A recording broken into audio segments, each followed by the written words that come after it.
Hello everyone, मैं हूं निरंजन कुमार और आप सभी को अपना यूट्यूब चैनल निरंजन गुरु में स्वागत है। मेरे प्यारे छात्रों, जैसा कि आप व्हाइट बोर्ड पर देख रहे होंगे कि यहाँ एक क्यूबॉइड बनाया गया है, एक जो कि 3D फिगर है। लेकिन हम लोग पहले समझ लेते हैं एक बेसिक ढंग से कि 2D फिगर क्या होता है और 3D फिगर क्या होता है। तो मेरे प्यारे छात्र, आप जानते होंगे कि 2D डायमेंशन वाला फिगर में एक लेंथ होता है और एक ब्रेथ होता है। यदि लेंथ और ब्रेथ दोनों हो तो उसको हम लोग उस तरह के फिगर को हम लोग नाम देते हैं 2 डायमेंशन वाला फिगर। जैसे रेक्टेंगल हो गया, तो रेक्टेंगल में आप देखते हैं कि एक लेंथ रहता है और एक ब्रेथ रहता है। उसी प्रकार से 3D वाले फिगर में आप देखेंगे कि एक लेंथ रहेगा, एक ब्रेथ रहेगा और एक हाइट रहेगा। ये कोई जरूरी नहीं है कि लेंथ, ब्रेथ और हाइट अलग अलग रूप में दिखाई दे। ऐसा हो सकता है कि तीनों एक ही रूप में दिखाई दे। जैसे आप देखेंगे ये स्फेरिकल, जैसे गोला, तो गोला में सिर्फ रेडियस होता है जो लेंथ का भी काम करता है, ब्रेथ का काम करता है और हाइट का ही काम करता है। और 2D डायमेंशन वाला में देखा जाए फिगर में एक सर्कल है, उसमें भी एक सिर्फ रेडियस होता है जो कि लेंथ और ब्रेथ दोनों का काम करता है। तो मेरे प्यारे छात्र, आपको धीरे धीरे बेसिक ढंग से हम समझाएंगे कि 2D डायमेंशन वाला फिगर क्या है और 3D डायमेंशन वाला फिगर क्या है। लेकिन आपको समझ में आना चाहिए कि 2D डायमेंशन में सिर्फ लेंथ और ब्रेथ रहता है, जबकि 3D डायमेंशन वाले फिगर में लेंथ, ब्रेथ और हाइट रहता है।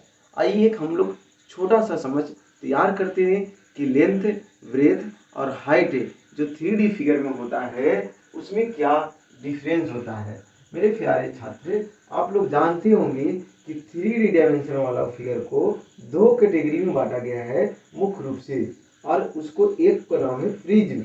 आप एक का नाम जानते हैं प्रिज्म।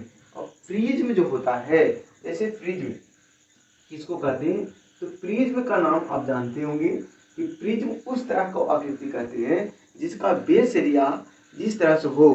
बेस एरिया अगर सपाट हो, सपाट कहने का मतलब है कि समतल हो, उसी तरह से टॉप एरिया भी उस वस्तु का सपाट हो, तो इसको मतलब है कि हम लोग उसको कह सकते हैं कि वो प्रिज्म है। प्रिज्म का मतलब है कि जिसका बेस एरिया जैसा हो वैसा ही टॉप एरिया हो, तो उसको प्रिज्म कहते हैं। पिरामिड क्या होता है, जिसका बेस एरिया तो सपाट हो लेकिन टॉप एरिया एक बिंदु पर जाकर मिला हो, मतलब कोनिकल हो। कोनिकल कहने का मतलब है कि जैसे आप देखेंगे शंकु, जिसको हिंदी में कहते हैं और इंग्लिश में कोन इसका नाम जाना जाता है, तो देखेंगे इसका बेस एरिया जो है एकदम सपाट है, सर्कल है, जबकि इसका वर्टिकल एरिया जो है तो आप देख रहे हैं कि कोनिकल है। तो इसको हम लोग प्रिज्म ना कहकर पिरामिड कहेंगे। ये आपको मुख्य रूप से समझ में आना चाहिए कि 3D फिगर में प्रिज्म क्या होता है और पिरामिड क्या होता है। तो आप समझे अभी कि 3D फिगर को दो कैटेगरी में बांटा गया है, एक प्रिज्म और एक पिरामिड। तो जैसे आपके सामने लिखा गया है एक क्यूबॉइड, तो आप इसको समझेंगे कि क्यूबॉइड तो इसका स्पेशल नाम है, लेकिन इसको 3D फिगर भी कहेंगे क्योंकि इसमें एक लेंथ होता है यहाँ से यहाँ तक, फिर इसको ब्रेथ कहते हैं, और जो ऊपर दिखाई दे रहा है यहाँ से यहाँ तक या यहाँ से यहाँ तक, इसको हम लोग हाइट कहेंगे। और आप समझते हैं कि जिसमें लेंथ हो, ब्रेथ हो और हाइट हो, तीनों चीज हो, उसको हम लोग 3D फिगर कहते हैं। और ये प्रिज्म है क्योंकि इसका बेस एरिया रेक्टेंगल है, तो टॉप एरिया भी देखा जाए तो रेक्टेंगल है। आइए इसमें हम लोग डायगोनल समझेंगे। मेरे प्यारे छात्रों, आप जानते हैं कि डायगोनल सबसे बड़ी भुजा होता है, तो आप डायगोनल के बारे में समझेंगे। क्या अगर सबसे बड़ी भुजा कहता है तो आपको डायगोनल निकाल देना है। आइए डायगोनल निकालने के लिए इसमें सीखते हैं कि डायगोनल कैसे निकाला जाता है। तो जैसा कि आप देखते हैं कि इसका जो बेस एरिया है से रेक्टेंगल है, तो बेस एरिया किस तरह से है, आप देखते हैं कि बेस एरिया इसी होता है। अगर यहाँ से हम लोग गलती से यहाँ पर मिला देते हैं और समझते हैं कि यहाँ से यहाँ मिला देते हैं, तो ये डायगोनल होता है और रेक्टेंगल का डायगोनल होता है। इसको हम लोग लेंथ कहते हैं और इसको हम लोग क्या कहते हैं, ब्रेथ कहते हैं। तो बताइए इस वाला भाग को हम लोग क्या लिख सकते हैं कि root under Pythagoras theorem, length square plus क्या, बेस स्क्वायर। हो सकता है कि आपको समझ में नहीं आए, लेकिन आप 2-3 बार वीडियो देखेंगे तो हो जाएगा कि आप समझ में आ जाएगा। आइए रेक्टेंगल में नीचे वाला को बेस कहते हैं। यहाँ पर ध्यान देना कि यहाँ से यहाँ अगर मिलाते हैं तो इसका डायगोनल हो गया बेस का, तो इसको निकाले अभी हम लोग। तो इस तरह इसका मान क्या हो गया, तो इसका मान हम लोग निकाले कि रूट अंडर क्या हुआ, root under L square plus क्या, बी स्क्वायर निकाले। अब आप जानते हैं कि यहाँ से अगर यहाँ मिला दिया जाए, यहाँ से अगर यहाँ मिला दिया जाए, तो इस ट्रायंगल को आप ध्यान से देखें तो राइट एंगल ट्रायंगल बना होगा। और इस राइट एंगल ट्रायंगल में हल्के से आप समझ बेसिक तैयार करें कि ये वाला तो बात अभी आप निकाले हैं, तो ये वाला का मान कितना है, तो root under L square plus क्या निकाले, बी स्क्वायर निकाले। और ये वाला हाइट दिया गया है, तो क्या भैया यही तो डायगोनल है, और ये तो आपको आता है निकालने। डायगोनल बराबर हम लोग जानेंगे कि रूट अंडर कर्व बराबर जानते हैं रूट अंडर लंब स्क्वायर, तो लंब का मान एच मान लिया जाए तो लंब स्क्वायर हो गया, प्लस आधार स्क्वायर, तो आधार का मान क्या था, root under L square plus क्या था, बी स्क्वायर, और इसका होल स्क्वायर, क्योंकि हम लोग जानते हैं कि कर्व बराबर लंब स्क्वायर प्लस क्या आधार स्क्वायर। इसको अगर सोल्व किया जाए तो हम लोग लिख सकते हैं H square plus L square plus क्या हो जाएगा, बी स्क्वायर, क्योंकि स्क्वायर से रूट खत्म हो जाएगा। तो यही डायगोनल का सूत्र होता है। अब जब भी क्यूबॉइड में देखेंगे तो रूट अंडर क्या हो जाएगा, एच स्क्वायर निकालें प्लस एल स्क्वायर निकालें प्लस क्या, बी स्क्वायर निकालें। मेरे प्यारे छात्रों, यहाँ तक आपको हो सके कि समझिए बेसिक तैयार हुआ होगा। इसके बाद हम लोग एक छोटा सा एक शब्द समझने का प्रयास करते हैं जो कि लोग को समझ में नहीं आता है कि लेटरल सरफेस एरिया क्या है और कर्व सरफेस एरिया क्या है। क्योंकि लोग तो दोनों को एक ही मानता है और बच्चा लोग को भी यही समझ में आता है कि लेटरल सरफेस एरिया क्या है और कर्व सरफेस एरिया क्या है। एक हमारा छोटा सा प्रयास है कि आप समझने और इस तरह के प्रश्न को बनाएं। दोनों एक ही बात होता है बोलचाल की भाषा में, लेकिन आपको समझ में शब्द में डिफरेंस होना चाहिए। अगर दोनों एक ही बात रहता तो दो शब्द क्यों आता। आइए समझते हैं। लेटरल सरफेस एरिया का कहने का मतलब है कि तब बोला जाता है कि जब इसका सपाट हो। जैसे हम लोग एक छोटा सा देखें कि अगर ये रजिस्टर है तो इसका जैसा बेस एरिया है, ध्यान दें, जैसा ये बेस एरिया है वैसा ही टॉप एरिया है। एक टॉप एरिया हो गया और ये क्या हो गया, बेस एरिया। तो जैसा बेस एरिया है वैसा ही अगर टॉप एरिया हो तो इसको हम लोग क्या कहते हैं, कैसा सरफेस कहेंगे, लेटरल सरफेस एरिया। उस तरह के वस्तु को निकाला जाता है। जबकि जैसा अगर बेस एरिया हो, और ध्यान दें अगर बेस एरिया उसका स्फेरिकल हो, याद रखना गोल हो, गोलीय से तैयार किया गया। जैसे आप इसको देखिए कि अभी इसको अगर इस तरह से तैयार किया जाए, राउंड से कर्व लाइन से तैयार किया जाए, तो आप देखते होंगे कि आपको सिलेंडर दिखाई दे रहा होगा, ये सिलेंडर है। लेकिन इसका जो बेस एरिया जो है ना कर्व है, तो अगर कर्व से तैयार होता है बेस एरिया तो उसको हम लोग क्या कहते हैं, कर्व सरफेस एरिया निकालते हैं। जबकि अगर बेस एरिया सपाट हो मतलब समतल हो तो उस तरह के वस्तु को हम लोग जब 3D फिगर में एरिया निकालते हैं तो लेटरल सरफेस एरिया निकालते हैं। हिंदी में मेरे प्यारे छात्र इसको हम लोग क्या कहते हैं कि ध्यान देना है, हिंदी में इसको कहते हैं पार्श्व पृष्ठ क्षेत्रफल, पार्श्व पृष्ठ क्षेत्रफल।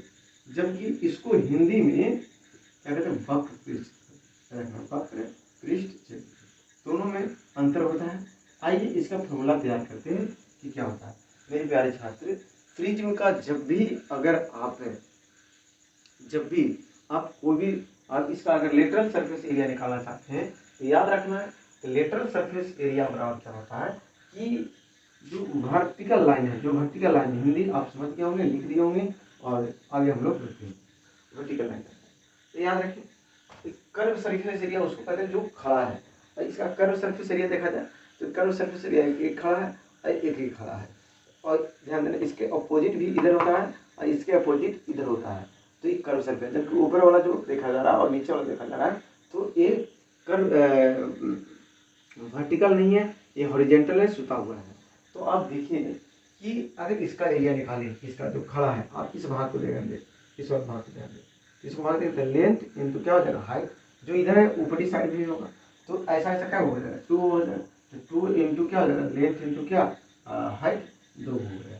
प्लस आप ध्यान दें कि एक इधर है तो बेस इंटू क्या हो जाएगा हाइट, और एक इधर होगा तो ऐसा 2 हो जाएगा। तो 2 इंटू बेस इंटू क्या हो जाएगा हाइट।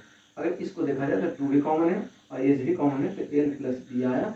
तो आप समझते हैं 2 लिखा जाए और इंटू एल प्लस बी और इंटू एल।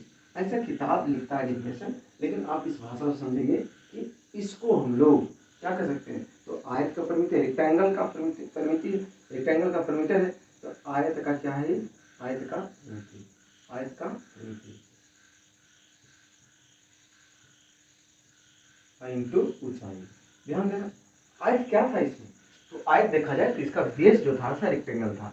इसका मतलब कोई भी फ्री थी, आप क्यूबाइड ले लें, क्यू ले लें, या आप स्फीयर ले लें या सिलेंडर ले लें, कोई भी अगर प्रिज्म तो आपको समझ में आ रहा है कि जिसका टॉप एरिया अगर सपाट है तो बेस एरिया भी सपाट रहना चाहिए, उसको हम लोग प्रिज्म कहते हैं। अगर यहाँ पर देखा जाए सपोज दैट, तो आप समझते होंगे कि इसका फॉर्मूला स्पेशल बनेगा प्रिज्म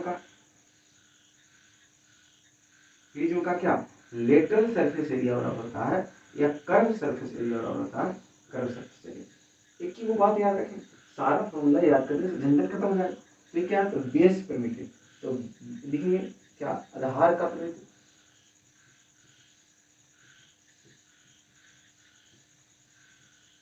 इंटू क्या हो जाएगा, ऊंचाई।